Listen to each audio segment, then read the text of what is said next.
Ladies and gentlemen, Northwest's father. What's good? Kanye, how you doing, man? What's good? Welcome to you doing, Kanye? Thank you so much. So, first of all, thank you so much for coming here and doing this. I want to start with what everybody is talking about, because I don't think people necessarily understand what happened last week with the Make America Great Again hat. So, everybody wants to hear from you, and I want to have a discussion about it. What drove you to that? What was your point? What are you trying to do with the message you're sending? Well, it was really just my subconscious. It was a feeling I had, you know, like people were taught how to think, we're taught how to feel. We don't know how to think for ourselves. We don't know how to feel for ourselves. People say feel free, but they don't really want us to feel free. And I felt a freedom in, first of all, just doing something that everybody tells you not to do. Like, you can't do it for this reason. You can't do this for that reason. So, and, you know, I'm not coming up here to justify anything. It's, you know, you can't tell me nothing. I made the song, you know what I'm saying? Like, you can't tell me what I'm, you know, supposed to do. And also, it's like the idea of icons and representations. You know, I don't subscribe to icons. You take like the Nazi symbol. If you go to India, it's all over the place, but it doesn't represent that. It represents something different. So for me to wear that hat means I want to make America great in my own way. So, yeah. So were you wearing the hat specifically to show support for Donald Trump? Or was it a bigger statement about free thought? What? I mean, I'm an artist, right? So to ask an artist, there's infinite reasons. There's infinite reasons to the why an artist does something. An artist doesn't need suggestions. An artist needs paintbrush and a canvas. So this opened up a conversation. I'm probably gonna do the least good explanation of why. I'm just connected with the universe, period. You know, I'm just, and that's gonna come off whack. Don't try to wacko-jacko me for saying that, because that's what the media is trying to do. They're attacking me with these smoke screens that I'm not gonna fall for. Like, I see you got Daz Dillinger on here. So they put a media takeout that said the Crips have a hit on Kanye West, right? And I said, wow, this is really like the Malcolm X movie. They're really gonna send some black people to kill me. And then when I read it, it said the Crips are gonna beat Kanye up when they see him. And I was like, oh, that's so dope. They love me. That's like my brother. Your brother beat you up. Like, man, you getting out of line, bro. You tripping. I'm gonna beat you up. I was like, oh, man, that's love, man. Daz loved me, and I love Daz. And so you're not taking that seriously? That's how you took it when you saw the video of Daz saying... Oh, you could live through an ass whooping. You ain't gonna live through, you know, what I think that they're probably the idea is to beat sense into me. But, you know, when you hear about slavery for 400 years, that sounds like a choice. Like, you was there for 400 years and it's all of y'all? You know, like, it's like we're mentally in prison. I like the word prison because slavery goes too direct to the idea of blacks. It's like slavery, Holocaust Jews, slavery is blacks. So prison is something that unites us as one race, blacks and whites being one race. That we're one, we're the human race. We're human beings and stuff. And then eventually, you know. Can I go back to something you just said? Because I don't want to let it pass. You said that slavery was around for 400 years. At a point, it becomes a choice? Yeah, right now we're choosing to be enslaved. We're like, okay, so Ebro, I FaceTime him, and I'm there with Candace, right? And Ebro starts bringing up his version of facts, right? And Candace has facts. She's researched, right? Candace Owens has facts. She's researched.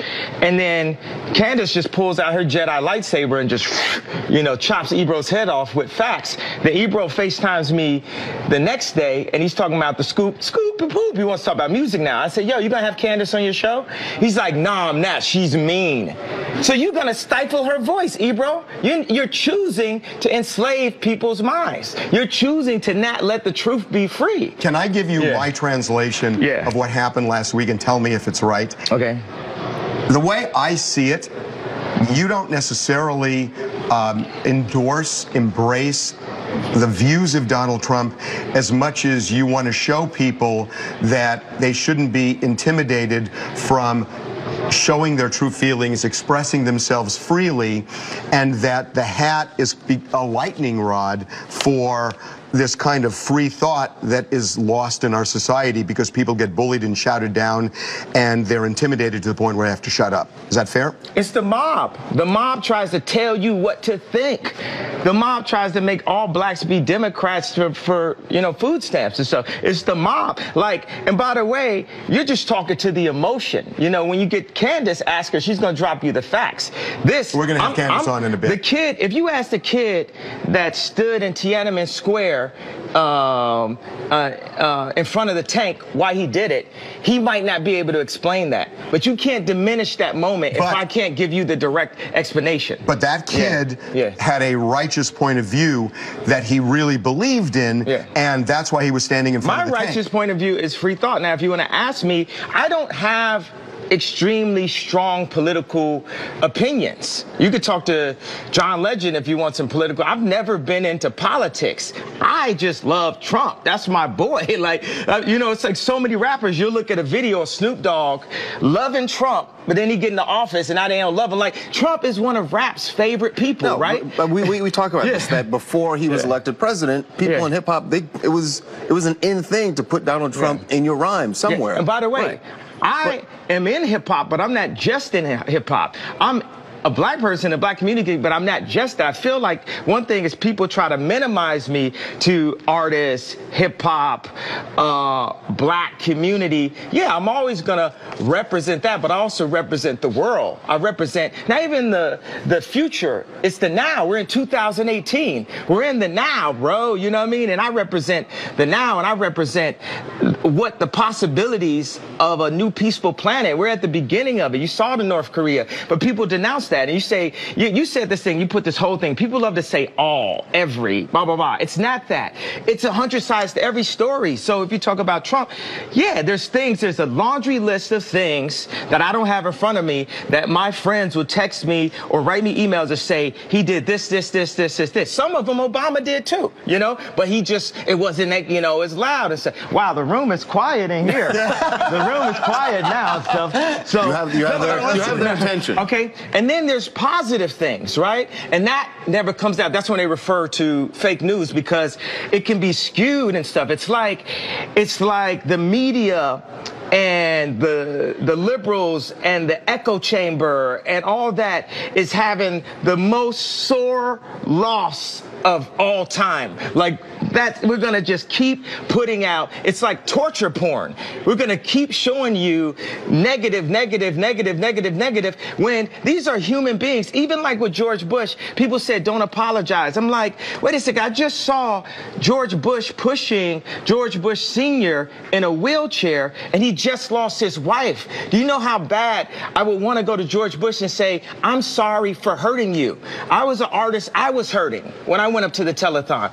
I said something in the moment, but when I look at you as a dad and a family member, I'm sorry for hurting you. Think about Obama. Obama was the opioid to our pain. He pacified us, but he pissed the Nazis off even more. Hold on, bro. I'm on a wave right here. Okay. All right. You talk every day. All right. This is with the love. Give me a hug. I don't mean, but come on. It's all good. It's all good. Let genius be free.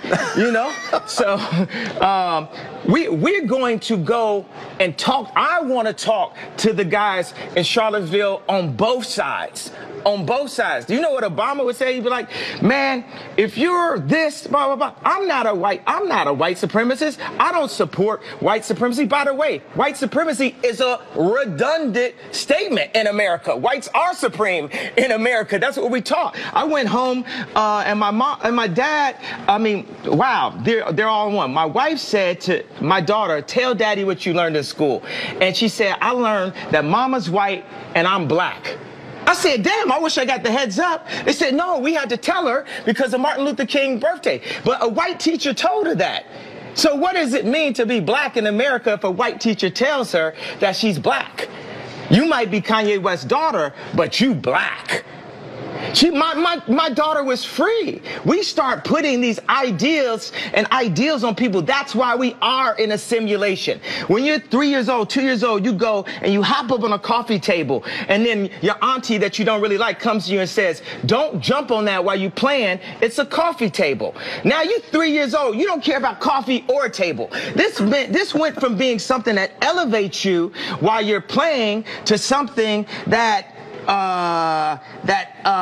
is a distraction, you know, I can't even find the exact word, obstruction to your joy. Now, by the time you're 30, by the time you're 40, by the time you're 50, how many coffee tables do you have in your life that you're trying to make everyone happy? People need to start worrying about themselves. If I go and grab some water out the fridge and I'm in the studio, I'm not asking nobody if they want water. I'm not assuming. If you want water, you saw me grab the water. You go grab your own water. We need to start being worried about ourselves and stop being worried about what other people think. And we have the right to free thought. And guess what? No, this is not the Malcolm X movie. No black person is finna touch Kanye West.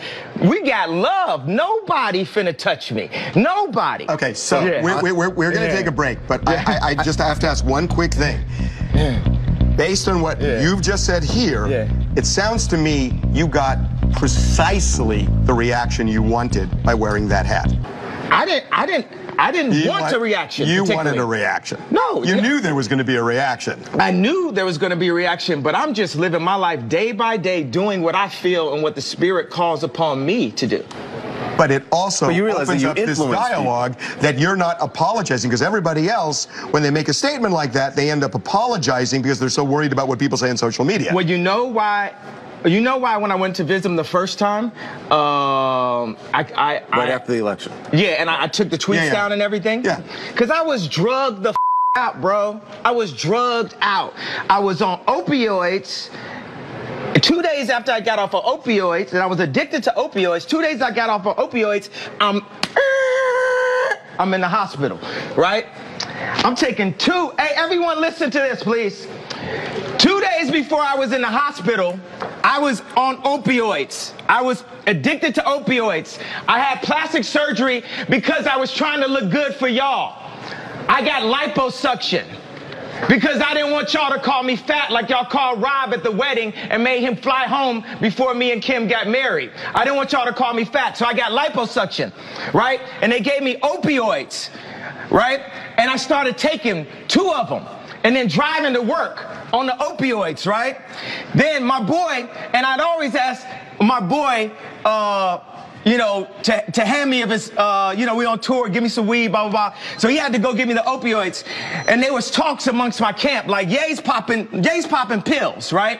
So when he handed this to me, he said, you know, this is used to kill genius, right? So I didn't take it. 2 days later, I'm in the hospital. I was taking 2 pills a day at that time. When I left the hospital, how many pills you think I was given? 7. I went from taking 2 pills to taking 7. So the reason why I denounced, why I dropped those tweets and everything, because I was drugged the out, bro. And I'm not drugged out. These pills that they want me to take 3 of a day, I take 1 a week, maybe 2 a week. Y'all had me scared of myself, of my vision. So I took some pills so I wouldn't go to the hospital and prove everyone right.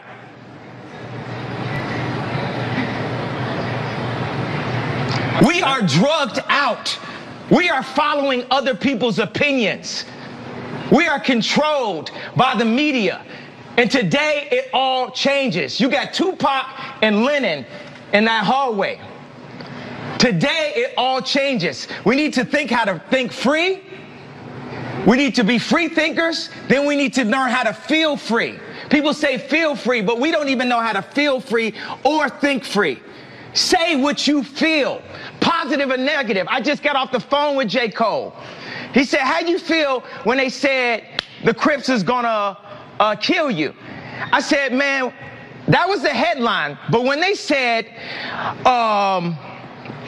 they wanted to beat me up, I said, that's great. They're my brothers. They love me.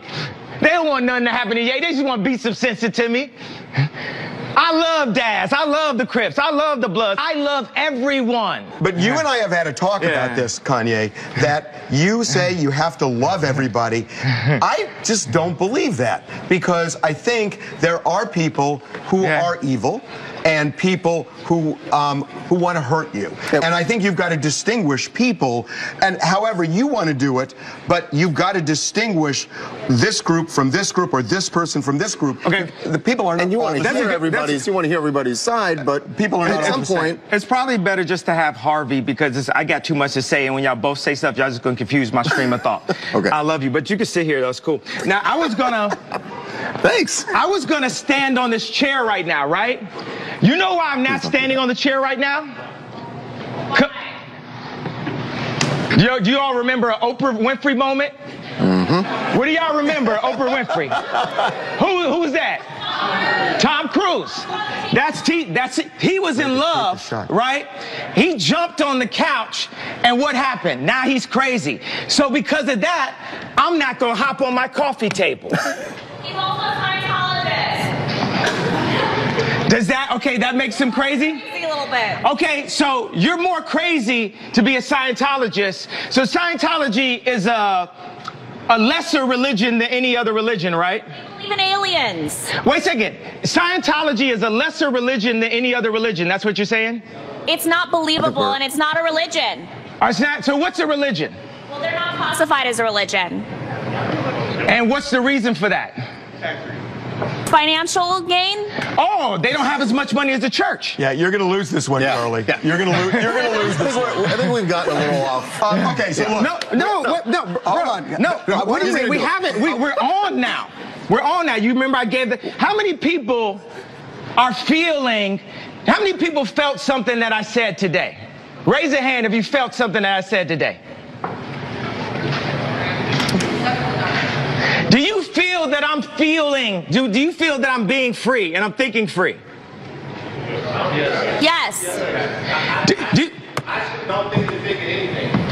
I think what you're doing right now is actually asking thought. And the reason why I feel like that is because, Kanye, you're entitled to your opinion. You're entitled to believe whatever you want.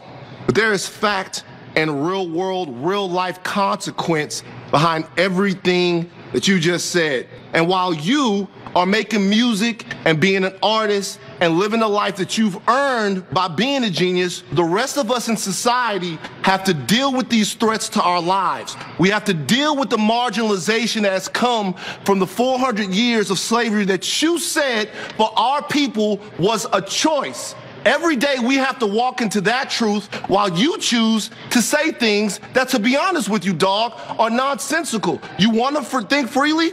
That's fine. I'll combat your free thought with my free thought, because mine is grounded in a reality that I've been given and a reality that I'm going to change, but I'm not going to do it by pretending that the enemies are on the same team as me. And frankly, I'm disappointed, I'm appalled, and brother, I am unbelievably hurt by the fact that you have morphed into something, to me, that's not real.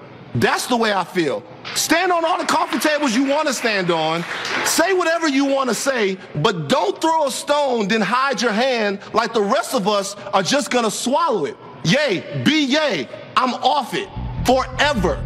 Do you. But remember, the life that I live is as a real person. An actual person. Now the thing is, he said he said grounded in reality. This reality has been forced upon us. It is a choice. Just like when I said slavery is a choice. The reality, we can make our own reality. We can talk about history, but not too long. We need to talk about our now, because we can fix and start loving each other now. I say we have no enemies. We don't have enemies. Black people have a tendency to focus and march when a white person kills a black person or wears a hat. But when when it's 700 kids being killed in Chicago, it's okay. It's okay for blacks to kill blacks. But if it's a white thing... I don't think anybody's saying that's okay. That's wait.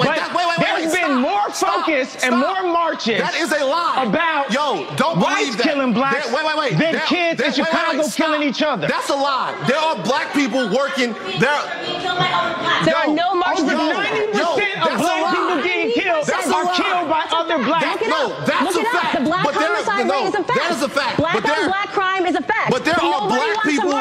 Okay, wait a second. Now this is a problem. We have to. You're too far. You have to be closer to me. I'm here right now. There are black people working every single day. Brother, don't scream because it will make us look crazy. I don't care how we look in front of this. You're talking some. Come on over. No, when you scream, and you don't talk, it doesn't look right. Let me just say something. Let me impart this upon you. Okay, this is a perfect example of what I'm talking about, because these are two different versions of somebody else's truth. This is two different versions of somebody else's truth. So he gets up and he's talking slavery, right?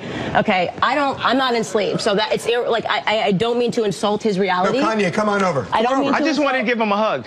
Right. Like I don't mean to. No. I think he might want to fight me, but I want to give him a hug. Okay, but like. Let's finish conversation and then more. What Kanye just I love you, and I want to give you a hug. I feel like you want to fight me right now, but I love you. I don't fight with my fist, man. I've been through that. This is what I'm saying. So if I come over there, you're not going to fight me? No, I'm not going to hit Kanye West and TMZ.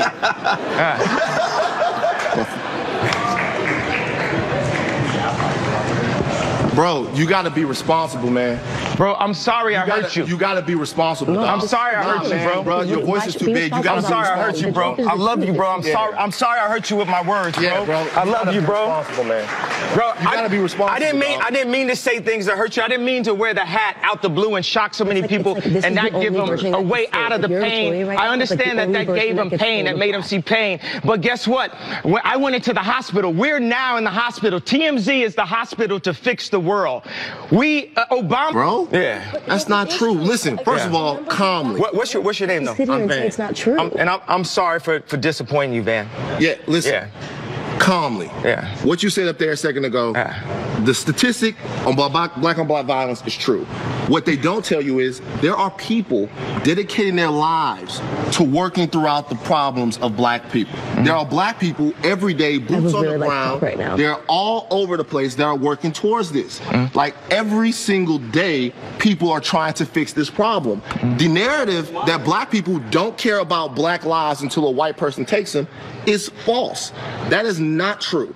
But the problem is the people that are doing this work in communities every day, guys all over the place, they don't get the type of reverence, they don't get the type of shine, they don't get the type of light spotted on them. What I'm trying to say is while we're having all of these conversations about stuff that gets covered on the news, who's going to talk about what doesn't get covered on the news? Me. Hello. Like to me, for me, for a lot of years, the dude that inspired me to be more than what I was in Baton Rouge, that was you. Ask everybody in this room for years. Ask everybody in here how many times we've had a Kanye West story and I've stood there the only person to defend Kanye West because what you meant to me. And then after that, you slapped me in my face by getting next to people who mean me harm and who don't even care about the fact, about being honest about the fact that they mean me harm. I think that we have to get next to everyone. If we don't like Trump, we have to talk to them. We have to talk because Trump is a human being also, and he's in a very powerful position, and he's doing a lot of things to actually help business owners be able to go past all these fake laws and rules and things. I mean, candidates can give you the facts better than that, but we need to speak to people. Einstein says the definition of insanity is doing the same thing, expecting a different result. So we keep on saying, I hate you, you. How are we going to get a different result out of hate? Why don't we just try love? Why don't we just try love? Why can't it be okay for an influential rapper in the black community to go up to the president and talk to him about how we can make a change one by one? We have the resources for a peaceful world. I believe that Kim Jong-un didn't believe that Obama was crazy enough to come at him. You know, sometimes you need some crazy to change something. Steve Jobs is crazy. Now we all on Steve Jobs' phones. They say Trump's crazy. They say I'm crazy. But I'm here to show love, and we're going to make it through. I know I disappointed you today, brother, and I know I disappointed the black community when I wore the hat, and I'm sorry for disappointing you. But like I just told J. Cole on the phone right now, it's a bigger plan, and I'm just doing what the universe told me. Now, I'm not drugged the out, but I did pop a 911 yesterday before I got here to make sure I didn't prove everybody right. So I do think that pharmaceuticals can be extremely helpful. Everything in moderation, though. Kanye, we are going to take a break right now. We are back, and one of the reasons I wanted to do this was forgetting about particular views, issues. The reason I was really interested in doing this with Kanye is because he got me thinking about the notion of free thought, which honestly, on that level, I completely agree with him. I think free thought is almost dead in this country, that people are bullied into feeling a certain way, and if you don't believe what somebody else does, they will bully you and boycott you and try to kill you. And that's what I was connecting with, not specific issues, but you tell us what the root of all of this is. What are we talking about? Are we talking about free thought, free love? What is it? It's free love. It's the spirit. You know, you had, in the office, you had Tupac and John Lennon on the wall. I don't want to be the third one, but I'm willing to be the third one for free love on that wall. You understand what I'm saying? Oh, I hear what you're saying. If I say I love Dr. Jan Adams that performed surgery, my mother's final surgery, people don't want to accept forgiveness and love. Like even Harvey, you said you can't love everyone when we talked about the Jan Adams. And I believe that. But does God want you to love everyone? Well, first of all, do you believe in God? Do you yes, believe in but I don't necessarily think. I know people say that, Kanye. I don't know. I don't know where that comes from. If you start thinking about love and start feeling love and thinking about forgiveness, then you can overcome things. I was able to talk to Kanye last week at some length about this, and it really, honestly, this is what inspired me, that I think you're right, that we are a country of intolerance right now. And as long as we are so intolerant that we try to kill people who disagree with us, we are going to destroy ourselves. And you got me thinking about this, and I've been obsessed with it. I think about it in the pool, I think about it at the gym, I think about it when I'm walking, and I think about it at work. And I've been thinking about this, and I think it's a really valid point. That said, there are people out there who still want to hurt you, and the question is, how do you break the wall down, and how do you come together? Right. But I don't think it's necessarily by saying I love you. Right, and that's fair. That's absolutely fair. Okay, we have free thought. I disagree. I think love conquers all. I think love, I know, not think. I know from my bottom of my gut and my soul and my spirit and my subconscious that love is the strongest force in the universe. And right now, we need love. We need the moment when North Korea and South Korea connect. We need the moment when we go down to Charlottesville and we go down and visit, go to those houses. We need to break down race. We talk about race so much, we don't even talk about class. I want to talk about class for a second. There's a class war happening right now too. And the class war might be, the class war is one of the reasons why Trump won, because Obama was so high class that it stopped speaking to the middle and the lower class. He's so classy. And to break the class system, we have to start by loving ourselves, because what you say to somebody is a reflection of how you feel about yourself when you put that energy in the world. I love myself. What you are seeing is actually, this is the most confident I've been since my mom passed. We're going to talk about something that I know you said you had this conversation with Kanye. I'm obviously personally very interested in this, the concept of that black men have to be perfect at all times. It was just a point about Hollywood and the media perception of black men. This perfect idea of superhero with Obama or Michael Jordan. I want to show people that it's okay to screw up and you still can make it through things. We are out of time, but I got to say, one of the reasons I wanted to do this, people can disagree with, lots of things in this world, and, I don't agree with everything you say for sure, but what I love is the idea of talking about something that is really lost in this country. And I know you say free love, and that's important, I know, but free thought to me is hugely important. And I feel like we've lost it. Do you believe in love? I do believe in love. Do you believe love can conquer all? I believe love can help. Just be honest. I believe be love honest. Can, I said it in this room, and you don't believe love that. can help, but I don't think it can conquer. So. I think reasoning. I think the brain is as important as the heart, and I think that until we allow our brains to open up and use the capacity that we have, and not feel straitjacketed, you're never gonna conquer this world with a heart. In my view, you are a hugely important person, and your voice has to be heard. Your voice has to be heard. Thank you for the time. Thanks a lot.